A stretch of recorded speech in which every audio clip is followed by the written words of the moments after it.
लोकसभा चुनाव के लिए तीसरे चरण के नामांकन पत्रों की जांच का काम पूरा होने के बाद चुनाव प्रचार ने जोर पकड़ लिया है।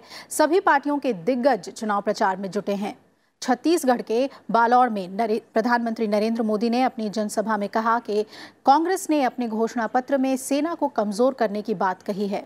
उन्होंने कहा कि कांग्रेस जवानों को निहत्थे देखना चाहती है। जिताने के लिए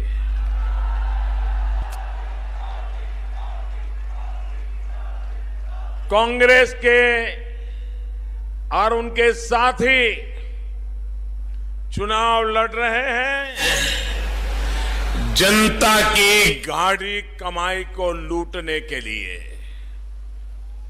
हम चुनाव लड़ रहे हैं एक एक पाई का सही इस्तेमाल करने के लिए। कांग्रेस और उसके साथी चुनाव लड़ रहे हैं आतंकवादियों को, अलगाववादियों को खुली छूट देने के लिए।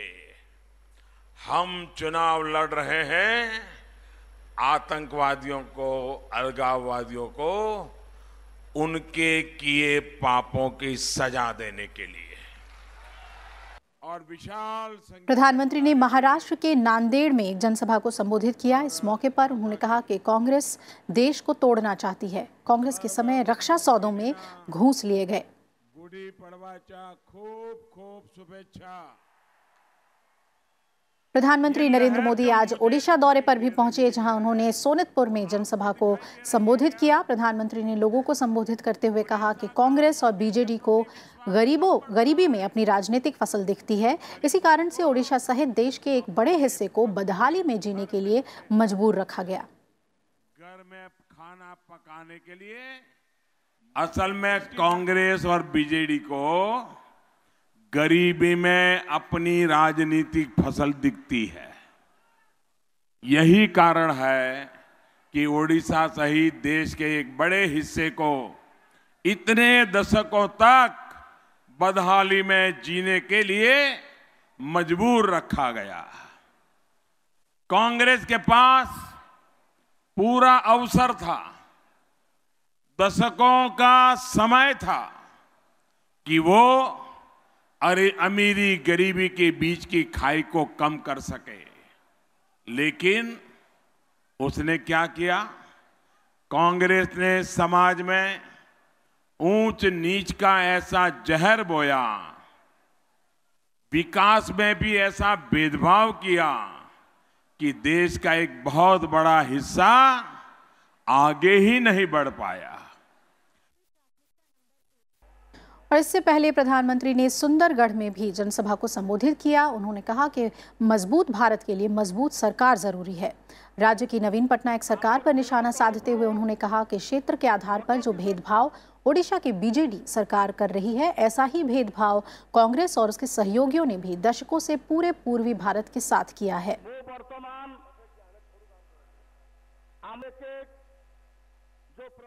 बीजेपी स्थापना दिवस पर गांधीनगर लोकसभा सीट से उम्मीदवार और बीजेपी अध्यक्ष अमित शाह ने आज अहमदाबाद में रोड शो किया। इसमें बड़ी संख्या में लोग उमड़े। अमित शाह पहली बार लोकसभा चुनाव लड़ रहे हैं। उन्होंने बीते सप्ताह गांधीनगर से चुनाव लड़ने के लिए नामांकन किया था, जिसमें एनडीए के कई शीर्ष नेता भी शामिल हुए थे। इसे एनडीए के शक्ति परीक्षण के तौर पर देखा गया।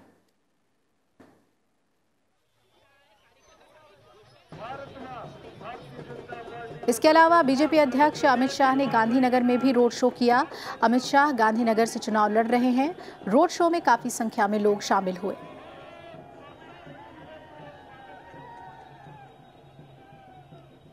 उधर कांग्रेस अध्यक्ष राहुल गांधी आज उत्तराखंड दौरे पर पहुंचे। राहुल गांधी ने पौड़ी, गढ़वाल, अल्मोड़ा और हरिद्वार में जनसभा को संबोधित किया। हरिद्वार में कांग्रेस अध्यक्ष ने कहा कि कांग्रेस सत्ता में आएगी तो 20% गरीब परिवारों के अकाउंट में हर साल 72,000 रुपए डाले जाएंगे। 72,000 रुपए साल के, 3,60,000 रुपए 5 साल के हिंदुस्तान के 20% सबसे गरीब परिवारों के बैंक अकाउंट में मैं डालूंगा। कांग्रेस पार्टी डालेगी। दूसरी तरफ कांग्रेस महासचिव प्रियंका गांधी वाड्रा का उत्तर प्रदेश में चुनावी अभियान जोरों पर है। प्रियंका गांधी ने फतेहपुर में रोड शो और नुक्कड़ सभा को संबोधित किया, साथ ही केंद्र सरकार पर निशाना साधा। उन्होंने कहा कि कांग्रेस पार्टी अगर सत्ता में आती है तो किसानों के लिए अलग किसान बजट पेश करेगी। आज मैंने आपके क्षेत्र का दौरा लगाया और मैंने देखा कि पिछले 5 सालों में आपके सांसद ने आपके लिए बहुत काम नहीं किया है। जहाँ जहाँ मैं गई मुझे बताया गया और ये वही सिलसिला है जो भाजपा की केंद्रीय सरकार का है। कांग्रेस ने बिहार की 1 सीट समेत पंजाब की 3 और हिमाचल प्रदेश की 1 सीट के लिए उम्मीदवारों की सूची जारी कर दी है। इसमें पटना साहिब सीट से शत्रुघ्न सिन्हा उम्मीदवार बनाए गए हैं। यहां सिन्हा की चुनावी टक्कर भाजपा उम्मीदवार केंद्रीय मंत्री रविशंकर प्रसाद से होगी। शत्रुघ्न सिन्हा ने दिल्ली स्थित पार्टी कार्यालय में आज ही कांग्रेस की सदस्यता ली है। हिमाचल प्रदेश के हमीरपुर सीट से रामलाल ठाकुर को कांग्रेस ने उम्मीदवार बनाया है।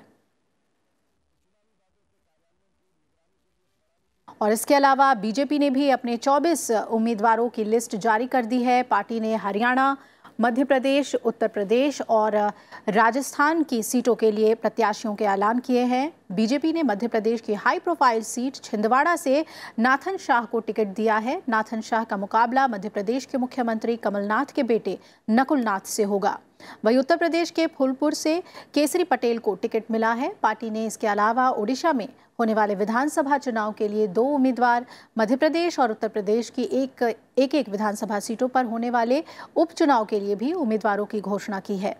छिंदवाड़ा में विधानसभा उपचुनाव के लिए भी पार्टी ने विवेक साहू को उम्मीदवार बनाया है। टीएमसी प्रमुख और पश्चिम बंगाल के मुख्यमंत्री ने राज्य के अलीद्वारपुर में चुनावी जनसभा को संबोधित किया।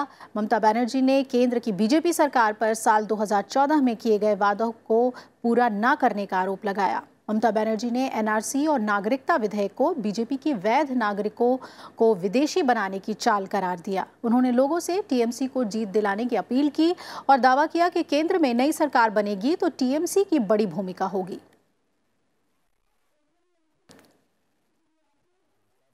दूसरी तरफ तेलुगु देशम पार्टी के राष्ट्रीय अध्यक्ष और आंध्र प्रदेश के मुख्यमंत्री एन चंद्रबाबू नायडू ने आज अमरावती में पार्टी का चुनाव घोषणा पत्र जारी किया है। इसमें किसानों के लिए कई वादे किए गए हैं। कहा गया है कि किसानों के लिए 5,000 करोड़ रुपए का मूल्य स्थिरीकरण कोष बनाया जाएगा। बिना किसी सीमा के किसानों के लिए ब्याज मुक्त कर्ज मिलेगा।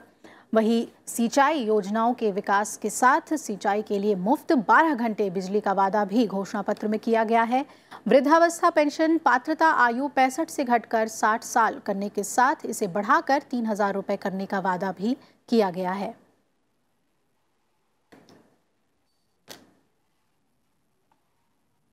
భోగాపురం పైన ఒక ఎయిర్పోర్ట్ వస్తుంది, ఇక్కడ వస్తుంది hub and spoke model. Rayalaseema will be different altogether. Beautiful roads connecting Bangalore, connecting Hyderabad, connecting Amaravati, connecting Chennai. అక్కడి నుంచి connecting all ports. इसके अलावा आंध्र प्रदेश को हॉर्टिकल्चर और मैन्युफैक्चरिंग हब बनाने के विजन के साथ हर मंडल और शहरी केंद्रों पर औद्योगिक पार्कों की स्थापना को घोषणा पत्र में शामिल किया गया है। चंद्रन्ना बीमा योजना के तहत असंगठित क्षेत्र के कामगारों के लिए मुआवजा राशि 5 लाख से बढ़ाकर 10 लाख करने का वादा किया गया है। आंध्र प्रदेश में लोकसभा और विधानसभा चुनाव एक साथ हो रहे हैं। और उधर वाईएसआर कांग्रेस प्रमुख वाईएस जगन मोहन रेड्डी ने भी उगाडी के मौके पर आज पार्टी का घोषणा पत्र जारी कर दिया है। इसमें सरकार में आने पर अगले 5 साल में गरीबों के लिए 20 लाख घर बनाने का वादा किया गया है और इसके साथ साथ घर के लिए सस्ता लोन देने की बात भी कही गई है। इसके अलावा रेड्डी ने आरोग्यश्री योजना के तहत मुफ्त चिकित्सा उपचार का वादा भी किया है। इसके अलावा असामयिक मौत होने पर 1 लाख रुपए का बीमा करने का आश्वासन दिया गया है। इसके अलावा वाईएसआरसीपी ने कई और चुनावी वादे भी घोषणा पत्र में किए हैं।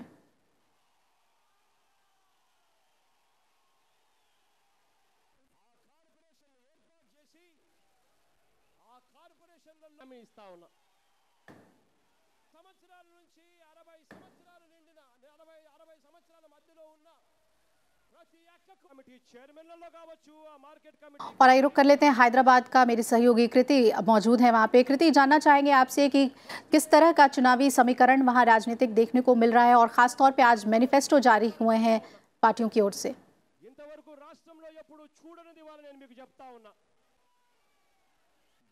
जी हाँ अभिलाषा, आज तेलुगु न्यू ईयर जो उगादी है, आज दोनों ही जो आंध्र प्रदेश की मुख्य पार्टियां हैं उन्होंने अपना मैनिफेस्टो जारी किया है। कई वादे किए गए हैं। अगर टीडीपी की बात करें तो 5,000 करोड़ का फंड किसानों के लिए, साथ ही इंटरेस्ट फ्री लोन, और उसके अलावा जो अनएम्प्लॉयमेंट अलाउंस है उसको 3,000 करने के लिए, मैन्युफैक्चरिंग हब बनाने के लिए, इनोवेशन सेंटर्स बनाने के लिए कई सारे वादे टीडीपी ने किया है।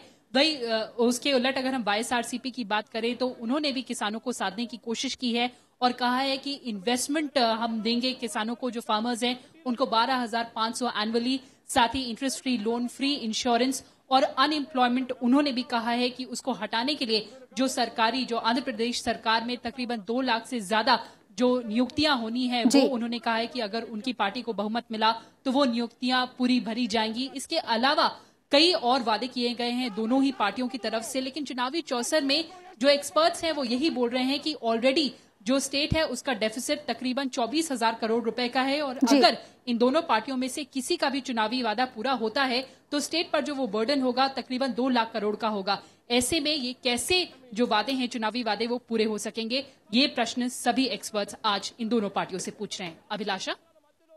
जी बिल्कुल, आपने सही कहा कृति कि वादे कैसे पूरे होंगे। और इसके अलावा अगर हम बात करें तो विधानसभा लोकसभा चुनाव दोनों को लेकर जो लड़ाई है वो हम क्या माने, खासतौर पे इन्हीं दोनों पार्टियों के बीच घमासान है या फिर बीजेपी और कांग्रेस के लिए भी कुछ तस्वीर है वहां पर?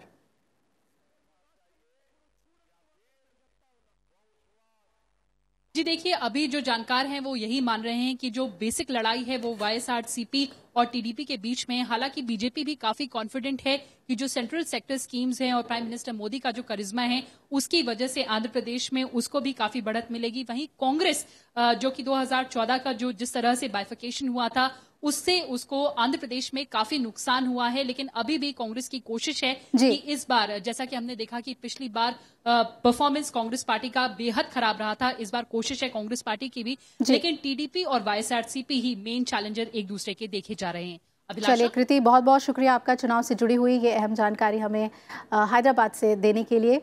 आइए हम खबरों में बढ़े आगे। बीजेपी ने कहा है कि कांग्रेस पार्टी बेहाल है, वो संतुलन खो रही है। राहुल गांधी शायद सभ्य भाषा बोलना भूल गए हैं। कांग्रेस पार्टी निचले स्तर की राजनीति कर रही है। राहुल गांधी जी, उनके सभी नेता कभी माननीय प्रधानमंत्री को कुछ बोल रहे हैं, कभी बाकी लोगों के बारे में गाली गलौज कर रहे हैं। इस निचले स्तर की राजनीति पे उतर आना पूरी तरीके से संकेत देता है कांग्रेस पार्टी बहुत बेहाल है, संतुलन खो रही है। राहुल गांधी जी को सभ्यता शायद आती नहीं है, सभ्य भाषा भी प्रयोग करना आता नहीं है। यूपी अध्यक्ष सोनिया गांधी ने कहा है कि कांग्रेस पार्टी सत्ता में आएगी तो चुनावी वादों को पूरा करेगी। उन्होंने कहा कि मुझे इसमें कोई संदेह नहीं है कि इस चुनाव में जो वादे किए जा रहे हैं सरकार बनने पर उन्हें अमल में लाया जाए, इस पर नजर रखने की व्यवस्था की जाएगी। भारत को ऐसा देश बनाएंगे जहां सरकार जो कहती है उसे पूरा करती है। सरकार के शब्दों और कर्मों में फर्क नहीं होना चाहिए। सोनिया गांधी दिल्ली में कांग्रेस के जन सरोकार 2019 कार्यक्रम में कार्यकर्ताओं को संबोधित कर रही थी। उन्होंने कहा कि भारत को एक ऐसी सरकार की जरूरत है जो देश के सभी नागरिकों के प्रति उत्तरदायी हो, जो अपने संकल्पों के प्रति गंभीर और कामकाज में निष्पक्ष हो। हमें अपने संविधान की समावेशी, सेक्युलर और उदार भावना को फिर से बहाल करना है। देश के सभी नागरिकों के प्रति उत्तरदायी हो, जो अपने संकल्पों के प्रति गंभीर और अपने कामकाज में निष्पक्ष हो। हमें अपने संविधान की समावेशी, सेक्युलर और उदार भावना को फिर से बहाल करना है। संविधान में जिस बुनियादी स्वतंत्रता और अधिकारों की गारंटी है उन्हें फिर से स्थापित करना होगा।